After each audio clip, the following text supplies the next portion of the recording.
Hi there BookTube, it's Eleanor here, and today's video is going to be about the Manbooker Longlist books that I'm going to be reading.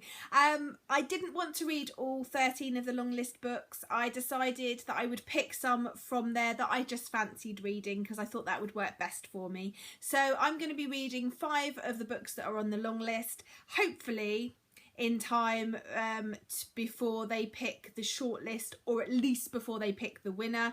I'm hoping that maybe one of the books that I've picked will be in the shortlist so that I can sort of have read some of the shortlist, but we'll see. I just want to read 5 of them, and today I'm just going to tell you which 5 they are, and I'm going to be reading them as and when I can over the next couple of months. 3 of these 5 are going to be coming from the library and they haven't actually arrived yet, so I'll be showing you a picture on my iPhone of the front cover. And the first one is Tom McCarthy's Satin Island.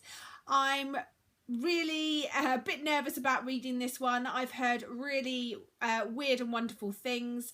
I don't know an awful lot about it, and I hear that the synopsis is very difficult to give. However, Sabrina from Unmanaged Mischief has done a review of this on her channel, which I found really interesting and helpful. So if you are interested in this book at all, or finding out a bit more about it, I suggest you check that out, and I will link it down below because it's a brilliant video and explains it way better than I could have.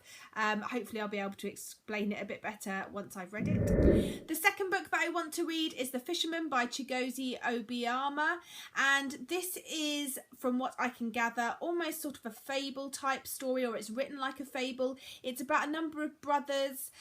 They go fishing one day, which is something that their father doesn't want them to do because I think it makes them look like they're not of high enough status. And on their way back they meet like the local weird man that sort of conjures up prophecies and things, and he says that one of the brothers is going to die by the hand of another brother, I believe, and this is the story of that. I'm really intrigued by this. I'm really excited to give this one a go. I've heard some really good things, so I'm looking forward to that one.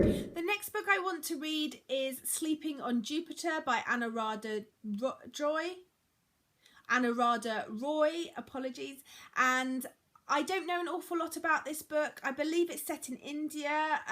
It's around sort of 3 older women and a young woman who looks Indian but is somehow not, and there's some sort of event that happens and it follows them on a sort of a tour around temples and things.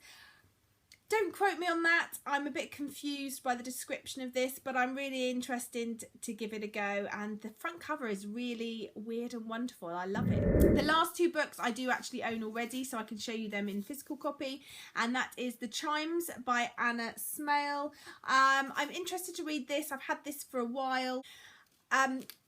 I think it's probably best I read you the description in this because it explains it way better than I could, but it sounds really intriguing. A boy stands by the roadside on his way to London alone in the rain. No memories beyond what he can hold in his hand at any given moment. No directions, as written words have long since been forbidden. No parents, just a melody that tugs at him, a thread to follow. A song that says if he can just get to the capital, he may find some answers about what happened to them.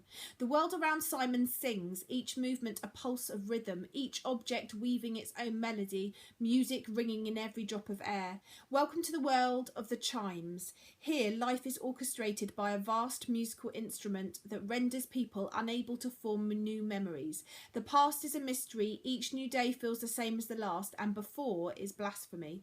But slowly, inexplicably, Simon is beginning to remember. He emerges from sleep each morning with a pricking feeling, a sense there is something he urgently has to do. In the city, Simon meets Lucian, who has a gift for hearing, some secrets of his own and a theory about the danger lurking in Simon's past. This sounds really intriguing and I can't wait to give this one a go. And then the final book that I want to read off the long list is one that I've wanted to read for ages. I've been a bit nervous because everyone that reads it says it changes their life and is a really emotional read, but I'm going to read it soon. And that is A Little Life by Hannah Yanagihara.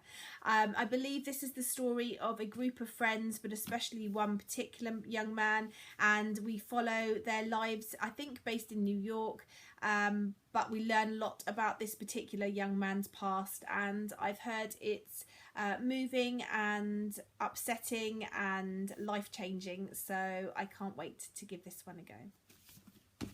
So that's the 5 books from the Manbooker Longlist this year that I want to give a go. Are you reading any of these? Have you read any of these? What are your thoughts? And I look forward to speaking to you soon. Bye for now, BookTube.